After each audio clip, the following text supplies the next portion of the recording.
ስሜ አወቀ ደምሌ ይባላል።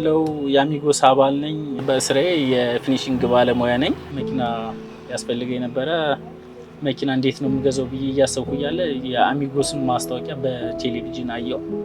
ካየሁም በኋላ አሚጎስ ምንድነው፣ አሚጎስ እንዴት ነው፣ እዛም በፊት ስለማላውቅ ምናምን ነገር አጣራው። አሚጎስ ፈልጌ ያገኘኋቸው ፒያሳ አካባቢ ናቸው ዋና ኦፊሳቸው። ከዛ ሄድኩኝ፣ አስረዱኝ። በ6 ወር ቁጠባ እንደምገዛ ምናምን ነገሩኝ።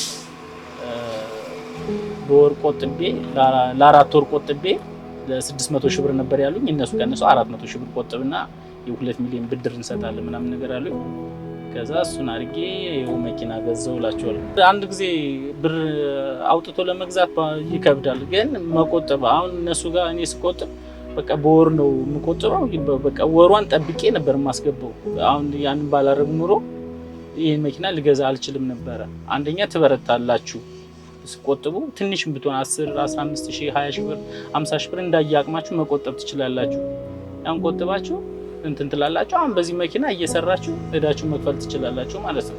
አሚጎሶች አሪፍ ናቸው። ከስተምራ አያያዛቸው ምናምን ነገር የሚያስረዱበት መንገድ ምናምን ነገር በጣም አሪፍ ናቸው። ይሄ መኪና እያለም በዚህ መኪና እየሰራው ተጨማሪ እያደረኩ ሌላ መጨመር ነው እቅዴ። ሌላ ከአሚጎሶች ጋር ሆኜ ሌላ መጨመር ምናምን ነገር ነው እቅዴ። ምክንያቱም በዚህ ይሰራበታል፣ የራሱን እዳ ይመልሳል። እኔ ደግሞ በእንትኖቼ ሌላ መጨመር ነው። ከአሚጎስ ርብቃ የትልድምቷ ርብቃ በጣም ተባብራኛለች። ያለውን ነገር ታስረዳኛለች። እያንዳንዶቹን ነገሮች በእሷ በኩል ነው የጨረስኩት። በጣም አሪፍ ልጅ ነች። ይመቻት።